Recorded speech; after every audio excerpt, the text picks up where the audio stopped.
Howie Dorough de the Backstreet Boys avec Nuance Studio, we were talking about Caroline and, you know, how important, you know, her life lessons were to you. And then we went to bigger, and bigger for me means Howie embarking on his own solo life, not just a solo career, but you meet Lee, who's become your wife and the mother of your son.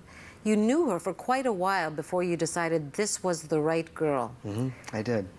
What took you so long? What were you checking out about Lee? Tell me a little bit, because she was the webmaster for the new for Backstreet Boys, and she, you know, was working with you every day. So what was it that you were trying to figure out? You know, it's really crazy. We've been together now a little over 10 years. Imagine that. And we got married about for like 7 years, almost between 6 and 7 years.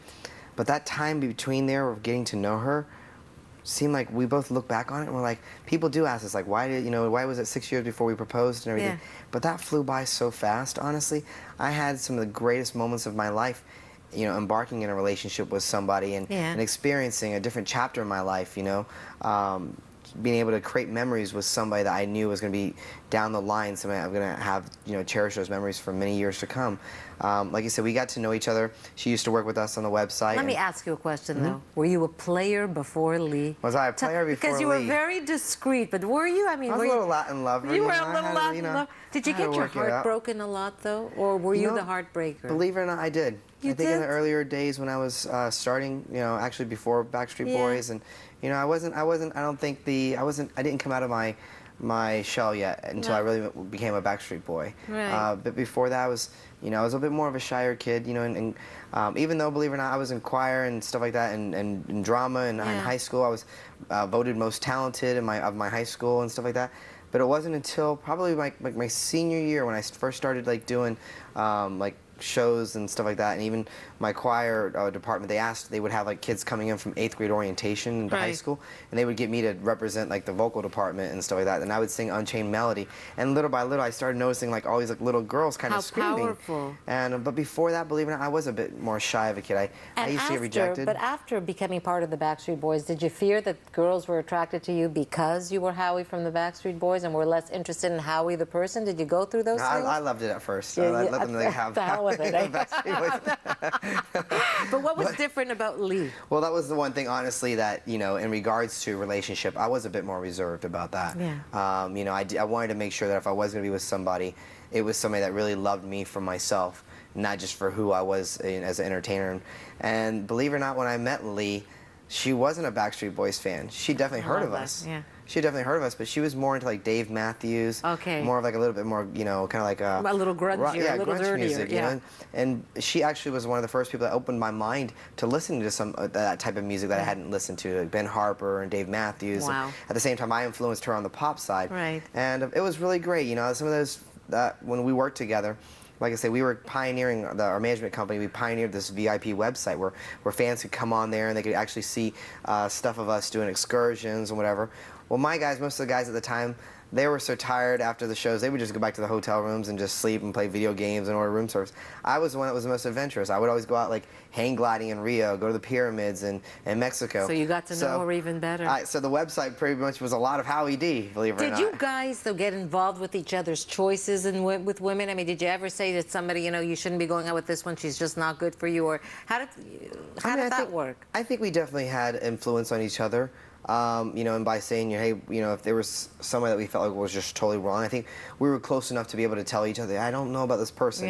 But at the same time, we also gave each other the space to make their own choices, you know, because, you know, for me, who am I to tell somebody where they're going to find their love? And, you know, Brian found his love in one of the video shoots. Absolutely, you know, I know. And AJ and Nick are on their own path right now. And did your mother say something when she met Lee? Did your mom know that she was the right one? My mother, honestly, believe it or not, is very, very protective over me and women. And I don't blame her. I get it. It's somebody kind of filling in a little bit of her shoes. And I'll definitely say that I was a mama's boy. You know, she was my woman of my life. And so for me to find somebody that was going to take away and possibly in mother's minds that special bond, was, you know, she was very it was hard. Reserved at first, Yeah. you know, and I think it took time for me to bring Lee around, for people to get to know Lee the way I knew Lee. Exactly. And I wanted her to have that. I didn't want to force my mother, anybody into her life. But you followed your own instinct, and I imagine that it must have been very important also because your dad was alive to see you marry. My dad was alive to see me marry Lee, and believe it or not, my dad was Lee's biggest fan out of all my family. Really? And it was Why really tough. Why do you think so? My dad was a very free-spirited person, like my sister Caroline, believe it or not. I think that's where she got it from. And Lee, for me, was my free-spirited person in my life that helped me to be able to adventure life and just live for the moment, take vacations, and take some time for myself. And my dad was that same kind of person in my family, and he really had a special bond with Lee. And when he passed away, I remember Lee like really crying and feeling emotional, like that was her buddy. That was her real buddy. But it was so special that, you know, he was there for my wedding. We were originally going to get married a year later. Exactly. And we pushed the wedding earlier because the church that I wanted to get married in was going to get renovated.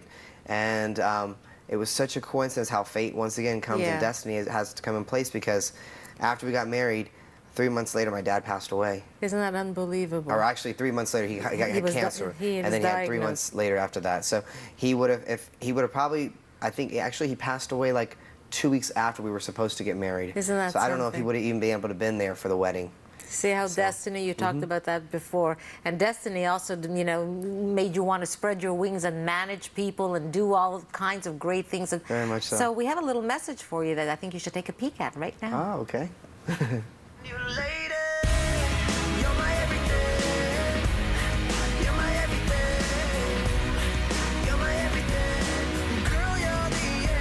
Hey everyone, we're Neverest. I'm Spee.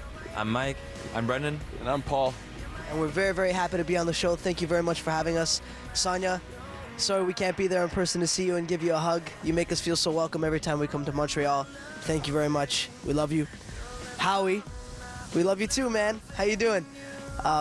Thank you for taking us under your wing and being such a great manager, and, you know, being such a great mentor and guiding us and showing us the ropes and leading by example. Thank you very much, man. Yeah, likewise. We all want to thank you, Howie.